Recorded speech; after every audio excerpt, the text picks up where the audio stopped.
Hi friends, it's Plan with M, and today I am setting up my household journal. Really what it is this is everything that we needed to get moved and then all of our household projects. But it's your journal. You can use it for whatever you want. So this is from the last subscription box and I am just blown away. It's perfect for what I want to use it for because it is unlined, undotted, and it's craft paper, which always makes me feel a little craftier. It feels like I'm doing a little project. So that's what we're going to be doing today. So we're going to be laying out a floor plan, creating a pre-moving checklist, making a renovations kind of Kanban board, and mapping out my first project. Technically not my first because I actually we set up a closet and sort of stuff like that. But this is the first one that's going to be really by hand. We're not going to be buying something from a box sort of situation. And really the floor plan here, I'm not putting in any details in terms of like dimensions and stuff like that. We do have a separate notebook with all those details in it. But I just thought it was a really pretty element. It was a way to kind of like, show a little bit of my new house. I have a new house without, showing exactly where I live or anything like that. But it's also just really pretty. You could use this with like full-on dimensions and cut out, little pieces of paper to scale and sort of see how things fit. I did that when I was a kid. I went through an interior design era. But now I don't have the patience for that. Now I just move things, and if they don't fit, I put them somewhere else. Or I take them to Goodwill or something like that. But this is our home. Now, moving is stressful, and no move is exactly the same. There's always weird little details. So my pre-moving checklist is probably going to look different from what yours might look like. You could also use this as kind of a spring cleaning sort of thoughts, or anything that has to do with those projects that just feel kind of massive. I know that I feel like everyone has that one thing in their house that they want to get rid of, but they don't know how. This is your checklist. You break it down into actionable steps. So things that are on my moving checklist: buy boxes, also buy tape, buy more tape than you think you're gonna need, buy bubble wrap and paper. I ended up having to use a bunch of tissue paper that was left over in my house back from when I used to run a sticker business because I ran out of paper. Also, update your mailing address with everyone you can think of. So like your bank, your insurance, your work, but also, Archer and Olive. All of your favorite subscriptions, anything you can think of, and then some that you don't. So like everybody that sends you an email, right? We know we're all on those email lists. The ones that you actually care about and order from, go to their site and update your address. In a similar vein, you can go to the postal service and forward your mail. I'm getting forwarded mail and it's great. It's so good. Additionally, if you're getting movers, set up your movers. If you're going to be, when you're moving, that is the perfect time to declutter because then you don't have to move it. We decluttered before we moved and we will be decluttering after we move. Also, cancel your internet and your utilities at your old apartment or house and set them up at the new house. And then usually there's some kind of logistics like turning in keys and parking passes. That's sort of what you're going to want to do. And once if you have the, if you have the goods, if you have access to your new place, you can start ordering things. So like I ordered my desk that this is being filmed on, I think the day that we closed or maybe a little bit before, because I wanted it to be there and to be set up before we got everything sort of moved in. But that's just my list. You can totally make your own. Now what we're doing is we're setting up a renovations Kanban board. And this isn't necessarily renovations entirely. It's just all the projects. Any projects that I can't just buy something and that's the solution, that's where this is going.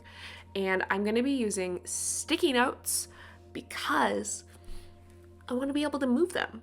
So if something, I divide this into 4 categories, which is to do, not started, in progress, and done. So now the nuance between to do and not started is that, you know how you have projects that you're like, oh, we should do that one day, and then you forget about it?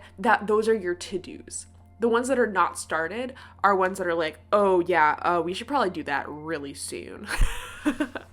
So for example, in to do, I have driveway because we have a back driveway and it's really just a mud pit right now. I'm not going to be dealing with that anytime soon, but I don't want to forget about it in case, I have a lull and I decide that I just need gravel to fill my time. Not started is for the things that you're going to do, they're on your radar and you want to get them done pretty soon. Then in progress is once you actually start. So some things that I have on my in progress are our little pantry nook, our laundry project, really just, everything that we're working on that feels a little bit more significant. You could also have on here like unpack the bathroom sort of thing. I definitely would break it down room by room, project by project, because otherwise it's going to feel so overwhelming. And then I would argue that this is the most important thing, is your done column. Because I feel like you don't remember every project that you've done necessarily. And, it's nice to look back and feel a little bit accomplished when, my house is a wreck, but I put in those toilet paper rods. We got our washer dryer ordered. Like, we have blinds now. We have a door that actually shuts. Like, those are worth remembering and, giving yourself a little pat on the back. So then when you're moving your projects, all you have to do is, if it goes from to do to not started or not started to in progress, you move the sticky note. And when that sticky note's done, it's done. You crumple that up and write it in the done column. So we're going to look at right now my laundry nook project. This is something that's going to be a labor of love. We're actually going to be sort of using our laundry nook as also kind of a pantry, but also where the cats are going to the bathroom. It's a whole thing. And it's going to evolve a little bit over time, and that's okay. What's important is that, I'm kind of getting a general idea of what I want to do and the supplies that are going to be required. So at our last apartment, we put up a shelf above our laundry units and we loved it. So we're going to do something similar here. The bonus is that we have the entire opposite wall for cleaning supplies like brooms and our ironing boards and things like that. But we also have a lot of vertical real estate, so we can go high. And we have an ironing board. I've never used it, so we're going to put that a lot higher up than, maybe our clothes hanger, which we use every week. And then all I'm going to do is I'm just sketching it out. You'll notice that I'm not putting in any measurements because I want to put those in pencil, because Lord knows you measure a bunch of times and, between the first time and the second time, things change. Not pen. This is not a pen situation.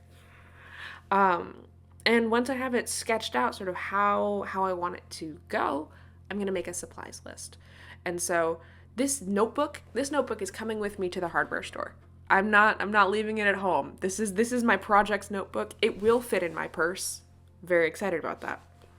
And so all the supplies you might think you need. So here, if we're putting up a shelf, I'm like, okay, I'm going to need a shelf. I'm going to need shelf brackets. I'm going to need screws to go in, which we already have. If we don't have any studs nearby, we're going to need some wall anchors so that this heavy shelf doesn't fall down. We might even need some bits for our drill.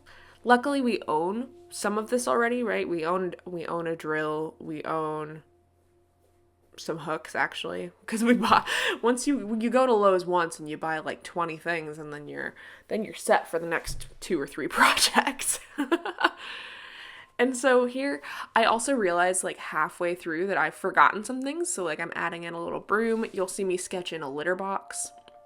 And then on the off chance that I'm not the one who goes to the store, if I have to send my husband by himself, I have labeled the drawings. I'm gonna label them just in case he's like, what is this? What is this thing on the far left? It's a washer. It's a washer and a dryer, guys.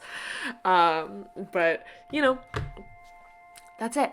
And so I'm actually really excited, like drawing it all out, even if it's just a sketch, even if it kind of like your litter box kind of looks like just like a trapezoid, right? It should get you excited. And if you're not excited about the project, change what you're doing. Change it so that it brings you some kind of joy, right? I don't know why putting a broom on the wall brings me joy, but it does. And so, you know, that's what we're doing. And you can adapt this framework into any project that you're doing, big or small. I really like it. I'm going to be using a similar thing for our pantry layout most likely once we kind of get there. I think we're going to be ordering some cabinets and stuff like that. So that's going to be a while. So this journal will be coming back. Additionally, here I'm adding in some areas for measurements for me to take after the fact because I couldn't remember. I didn't want it to be wrong, but I know that I'm going to need to measure how far apart things are and how high up they are. And that's it. I hope that you enjoyed this video and that you can use these tips and tricks for any of your upcoming projects. Let me know in the comments what you're working on or what your favorite spread was. And as always, happy planning.